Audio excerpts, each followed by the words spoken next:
En una época donde el poder absoluto corrompía absolutamente, un hombre eligió un camino distinto. Mientras emperadores romanos se perdían entre placeres, orgías, guerras de vanidad y monumentos en su honor, Marco Aurelio se levantaba antes del amanecer a escribir pensamientos que jamás pensó que otros leerían. ¿Por qué? Porque entendía una verdad simple y brutal. El enemigo más peligroso no estaba fuera, estaba dentro. En este video no te contaré la historia típica de un emperador. Te contaré la historia de un hombre que, teniendo el poder de destruir reinos con una orden, eligió gobernarse a sí mismo antes que a los demás. Marco Aurelio no fue un gobernante común. Fue un guerrero filosófico, un pensador en medio de la política, un estoico en medio de un imperio decadente. Esta es su historia. Siglo II después de Cristo. Roma está en su apogeo. Sus ejércitos invaden, sus leyes se expanden y su riqueza parece infinita. El Imperio Romano es el centro del mundo conocido. En medio de ese escenario, sube al trono un hombre llamado Marco Aurelio, tras la muerte de su padre adoptivo Antonino Pío. Desde fuera, parecía tenerlo todo: poder absoluto, respeto del Senado, control de un imperio colosal. Pero lo que la historia no suele decir es que su reinado fue cualquier cosa menos fácil. Marco Aurelio tuvo que gobernar en medio de una pandemia devastadora, la peste antonina, que mató a millones. Al mismo tiempo, el imperio enfrentaba rebeliones internas, presiones políticas, traiciones entre sus propios generales y guerras brutales en las fronteras del Danubio. Mientras tanto, su esposa Faustina muere. Su hijo, Cómodo, quien heredaría el trono, demuestra ser todo lo que Marco no quería que fuera: arrogante, débil de carácter y seducido por el poder.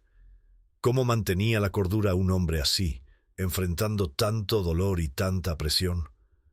La respuesta está en sus meditaciones. Marco Aurelio escribía de noche, bajo la tenue luz de una vela, mientras las tropas dormían y el mundo ardía afuera. Esas palabras, que hoy conocemos como meditaciones, no eran discursos ni declaraciones políticas. Eran recordatorios para sí mismo. Frases como: cuando te levantes por la mañana, piensa en el precioso privilegio que es estar vivo. No eran para inspirar a otros. Eran para resistir, para sobrevivir mentalmente. Porque Marco sabía que el poder puede envenenar incluso a las mejores mentes si no se tiene disciplina interior. La verdadera guerra de Marco no fue contra los bárbaros, fue contra la desesperanza, contra el ego, contra la tentación de rendirse al caos. Cada día tenía que levantarse y luchar con pensamientos que podrían haberlo destruido. La impotencia ante la muerte, el dolor de las pérdidas, la frustración de ver cómo todo lo que construía era constantemente amenazado. Su mayor victoria fue no volverse esclavo de sus emociones, ni de su posición, ni de su rabia. Fue mantenerse firme en sus principios, incluso cuando nadie más lo hacía. A diferencia de otros emperadores que buscaban adulación, Marco practicaba el desapego del ego. Creía firmemente que el poder sin control era destrucción. Por eso se repetía frases como: tú tienes poder sobre tu mente, no sobre los acontecimientos. Date cuenta de esto y encontrarás la fuerza. Esa fue su brújula. Mientras sus enemigos actuaban desde la rabia o la venganza, él respondía desde la razón. Su mente era un campo de entrenamiento diario. Despreciaba el placer vacío y la comodidad innecesaria. Se levantaba temprano, no para dar órdenes, sino para reflexionar. Se esforzaba por mantenerse humilde, recordando que la muerte le llegaría igual que al esclavo más humilde de Roma. A pesar de tener todo el poder del mundo, jamás perdió la conciencia de su fragilidad humana. Gobernó sin arrogancia. Hablaba poco, observaba mucho, y lo más importante, aplicaba el estoicismo en cada acto, no como un ideal, sino como una necesidad para sobrevivir emocionalmente en un mundo salvaje. Marco Aurelio entendía las dinámicas del poder. Sabía que en su posición era fácil ser manipulado por aduladores, por quienes decían lo que él quería oír solo para ganar influencia. Pero él no caía en ese juego. Mantenía una distancia emocional con todos, incluso con sus más cercanos. Su fortaleza era no necesitar afecto falso, ni validación constante.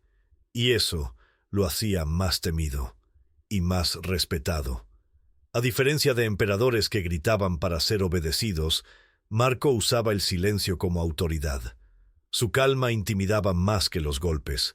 Era el tipo de líder que hacía temblar a su audiencia sin levantar la voz. No necesitaba imponer miedo. Su presencia era suficiente, porque su dominio no era superficial, era interior. Esa es la forma más alta de poder. Cuando no necesitas controlar a los demás para sentirte fuerte, porque ya te gobiernas a ti mismo. Marco Aurelio no dejó un legado de estatuas doradas o conquistas grandiosas. Su mayor herencia fue un pequeño libro escrito para sí mismo, sin intención de publicarlo, Meditaciones. Ese libro, considerado hoy una joya de la filosofía estoica, está lleno de reflexiones crudas, humanas, a veces duras, pero reales, porque no fue escrito desde la teoría, sino desde la batalla constante del alma. Murió en el año 180 después de Cristo, rodeado de enemigos, con un imperio herido, pero con una mente invicta.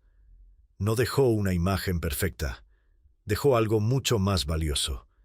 El ejemplo de que, incluso en la cima del mundo, uno puede elegir no ser esclavo del ego, del poder ni de las emociones. Su vida nos recuerda que la disciplina no es castigo, es libertad, que el autocontrol no es debilidad, es poder puro, y que dominar el mundo no significa nada si no puedes dominarte a ti mismo. Marco Aurelio fue emperador del imperio más poderoso de la historia, pero eligió gobernar el más difícil de todos, su propia mente. Y si él pudo hacerlo rodeado de muerte, traición, guerra y tentaciones infinitas, ¿qué excusa tienes tú para no empezar a gobernarte a ti mismo? Porque el imperio más vasto, más complejo, más caótico, no es Roma, es tu mente, y hasta que no la conquistes, seguirás siendo súbdito de tus impulsos.